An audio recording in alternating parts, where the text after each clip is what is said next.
جی تو اب ہم زکوٰۃ کے متعلق کچھ بات چیت کریں گے نا، تو آپ یہ بتا دیجئے کہ زکوٰۃ کن کن لوگوں پر فرض ہے؟ ہر صاحب حیثیت شخص جو زکوٰۃ کے نصاب کو پہنچتا ہے اس کے اوپر زکوٰۃ جو ہے فرض ہو جاتی ہے۔ قرآن مجید میں اللہ نے ایک اصول مقرر کیا ہے، وَأَقِيمُوا الصَّلَاةَ وَآتُوا الزَّكَاةَ، جہاں نماز کا ذکر کیا ہے وہاں ہی اللہ تعالیٰ نے زکوٰۃ کا ذکر کیا ہے۔ تو زکوٰۃ جو ہے اس کے لیے خول کا ہونا ضروری ہے۔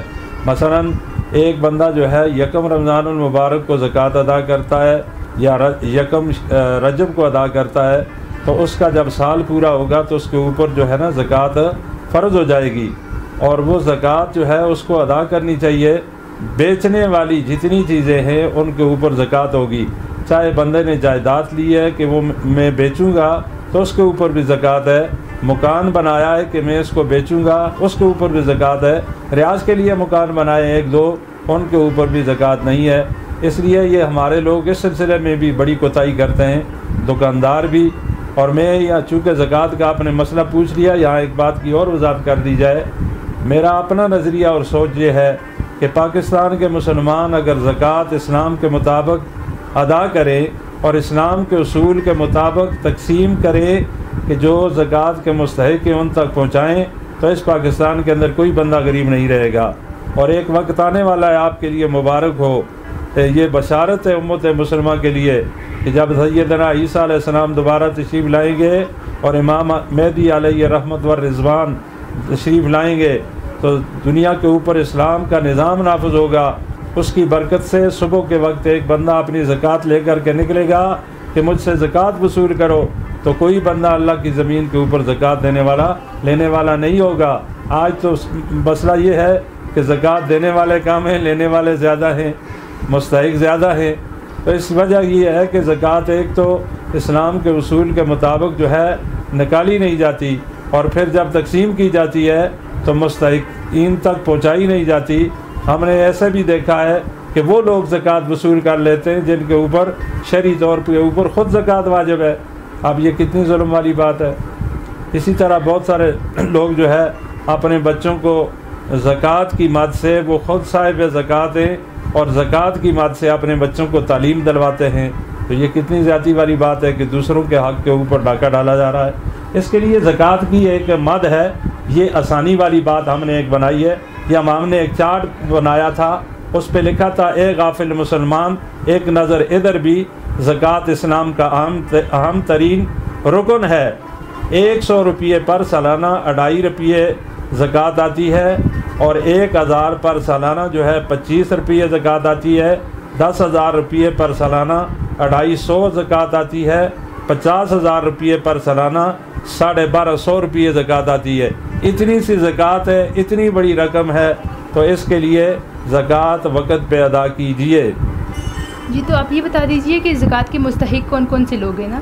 زکوٰۃ کے مستحق تو اللہ تعالیٰ نے قرآن مجید میں 8 حضرات کا ذکر کیا ہے جو زکوٰۃ کے مستحق ہیں، لیکن اس وقت بہت سارے ایسے لوگ ہیں کہ جو سفید پوش ہیں، ان کا سوائے اللہ کے کسی کو حال کا پتہ نہیں ہے۔ ایسے لوگوں کو میں جانتا ہوں، کپڑے تو ان کے سفید ہیں لیکن ان کے گھر کے اندر کبھی نمک نہیں ہوتا اور کبھی جو ہے ماچس نہیں ہوتی، دال دلیے والی بات تو دور کی ہے، لیکن وہ سفید کپڑے لگا کر کے اپنی شخصیت کو برقرار رکھتے ہیں۔ یہ لوگ بھی زکوٰۃ کے مستحق ہیں۔ اسی طرح زکوٰۃ جو ہے اپنی ادھر ادھر کے جو رشتہ دار ہیں ان کو بھی زکوٰۃ دی جا سکتی ہے، اوپر والے رشتہ داروں کو نہیں دی جا سکتی اور نہیں نیچے والے رشتہ داروں کو۔ یہ قاعدہ کلیہ ہے اور فارمولہ ہے۔ اس کی مثال یہ ہے کہ ماں باپ دادی دادا نانی نانی یہ اوپر والے رشتہ دار ہو گئے، ان کو بھی نہیں دی جائے گی، اور نیچے والے بیٹا بیٹی پوتا پوتی ہی آ گئے، نواسا نواسی، ان کو بھی زکوٰۃ نہیں دی جائے گی۔ یہ دائیں بائیں والے بہن بھائی یہ اگر غریب ہیں تو پہلا حق تو ان کا ہے کہ آپ ان کو زکوٰۃ دیں اور چھپا کر کے دیں۔ یہ نہیں ہے کہ آپ جو ہے زکوٰۃ ادھر دیں اور دوسرے دن تصویر لگائی ہو میں اپنی بہن کو جو ہے اتنی زکوٰۃ دے دی۔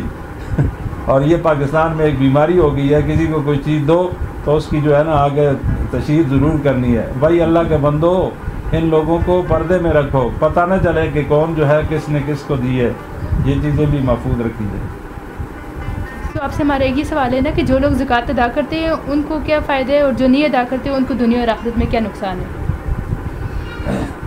ماشاءاللہ بیٹی، آپ نے بہت اچھا سوال کیا. اللہ کرے کہ مسلمان اس کے اوپر عمل کر لیں. جو لوگ زکوٰۃ ادا نہیں کرتے، پہلی بات تو یہ ہے کہ ان کے مال کے اندر سے برکت ختم ہو جاتی ہے. برکت کس کو کہتے ہیں؟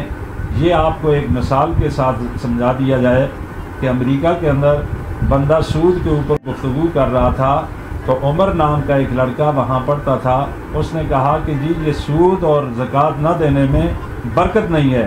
تو وہ جو لیکچرار تھا اس نے کہا کہ برکت کیا چیز ہوتی ہے؟ اس نے کہا کہ برکت یہ ہے کہ مثلا کتیا کے کتنے بچے ہوتے ہیں، تو آپ 1000 بچوں کو لینا چاہیں، کتوں کو لینا چاہیں تو آپ کو کتے نہیں ملیں گے. تو بکری کے اندر برکت کتنی ہے کہ آپ 1000 بکری لیں تو آپ کو فوراً بکریاں مل جائیں گی، کوئی مسئلہ نہیں ہے. یہ برکت ہے اور وہ بے برکتی ہے. اسی طرح جو لوگ زکوٰۃ ادا نہیں کرتے، پہلی بات تو یہ ہے کہ ان کے مال کے اندر سے برکت ختم ہو جاتی ہے. دوسری بات یہ ہے کہ پہلے ان کی زندگی میں اولاد آپس میں جھگڑا کرنا شروع کر دیتی ہے، اور ماں باپ کو ایک وقت ہوتا ہے کہ مجبور کر دیتی ہے، وہ نہ ادھر کے رہتے ہیں نہ ادھر کے رہتے ہیں. اور اگر زکوٰۃ کے بغیر، عشر کے بغیر بندہ مر گیا تو یہ ان بچوں کو کوئی فائدہ نہیں ہوگا، بلکہ جھگڑتے لڑتے مرتے یہ بیچارے بھی اپنی یہ دولت جو ہے باپ کی ان کے لیے عذاب بن جائے گی. تو زکوٰۃ ادا کر لیں. اس کی میں آپ کو مثال دیتا ہوں. میرے بابا جی اللہ ان کی قبر کو منور فرمائے، وہ تھوڑے سے پیسوں کے اندر سے بھی زکوٰۃ نکالتے تھے، اور تھوڑی سی فصل کے اندر سے بھی وہ عشر نکالتے تھے. میں نے ان سے کہا کہ آپ کے اوپر تو فرض نہیں ہے. انہوں نے کہا تھوڑے میں سے تھوڑا، بہت میں سے بہت. اب دیکھیں نا کہ ایک بندے کے پاس 1000 روپیہ ہے تو اس میں سے 1000 کی جتنی زکوٰۃ نکلتی ہے، اگر وہ اپنی خوشی کے ساتھ دے دیتا ہے تو کتنا مزہ ہوگا. اس کی برکت وہ تصور بھی نہیں کر سکتا کہ کتنی ہوگی.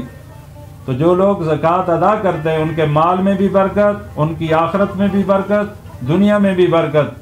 اور یاد رکھنا نبی پاک صلی اللہ علیہ وسلم کا ارشاد ہے، جو لوگ زکوٰۃ ادا نہیں کرتے قیامت کے دن یہ مال ان کے لیے سانپ بنے گا، اور ایک طرف سے اس کے منہ کو پھاڑے گا یہاں اوپر تک، اور دوسرے طرف سے پھاڑے گا اس یہاں تک.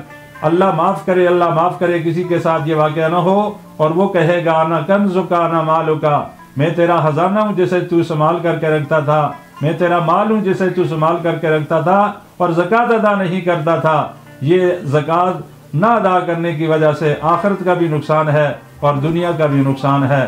اور جو قیامت کے دن جو سزا ہوگی اس کا ہم تصور بھی نہیں کر سکتے کہ اللہ ایسا کوئی مسلمان کیسے چلا جائے کہ جو زکوٰۃ نہ ادا کرتا ہو، عشر نہ ادا کرتا ہو. جن زمینوں میں سے عشر ادا کیا جاتا تھا ان کی برکتیں دیکھو، اور جب سے عشر لوگوں نے چھوڑا بے برکتی کتنی ہو گئی ہے. پیسہ آ رہا ہے کہتے جی پتہ نہیں چلتا کدھر چلتا ہے، اور پھر اللہ ایسی بیماریاں لگا دے گا موذی. اللہ دولت تو ہوگی بندہ کھا نہیں سکے گا، کیا فائدہ ہے اس دولت کا. بہت بہت شکریہ مولانا صاحب آپ کا کہ آپ نے ہمیں ٹائم دیا اور سارے ہمارے سوالات کا مفصل جواب دیا. اللہ تعالیٰ آپ حضرات کو جزائے خیر عطا فرمائے اور اچھے بھلے کام کرنے کی توفیق عطا فرمائے. اسی پہ زندہ رکھے اور اسی پہ موت نصیب فرمائے. کتنی اچھی بچیاں ہیں وہ ماں باپ کی جو اللہ اور اللہ کے رسول کی آواز دنیا تک پہنچانا چاہتی ہیں. اللہ تعالیٰ ہم سب کو ہدایت والے اچھے بھلے کام کرنے کی توفیق عطا فرمائے. میرا آپ سے بھی یہی درخواست اور اپیل ہوگی کہ آپ حضرت عائشہ رضی اللہ تعالیٰ عنہ، حضرت فاطمہ رضی اللہ تعالیٰ عنہ، حضرت حدیجہ رضی اللہ تعالیٰ عنہ کی غلام بن کر کے زندگی بسر کریں. انشاءاللہ یہ دنیا تمہارے قدموں میں ہوگی. دنیا تو کوئی چیز نہیں، یہ آنی جانی ہے. یہ کس کی ہے، کل کس کی تھی، آج کس کی ہے، کل کس کی ہوگی. اللہ ہم سب کو صراط مستقیم پر چلنے کی توفیق عطا فرمائے. آپ سب حضرات کا شکریہ آنے کا. جی تو ناظرین ہمارے ساتھ موجود تھے مولانا صاحب اور آپ نے ان کی گفتگو سنی، تو امید کرتی ہوں کہ آپ کو ان کی گفتگو سے کافی سارا فائدہ ہوگا. اسی کے ساتھ اجازت دیجیے اپنی میزبان کو.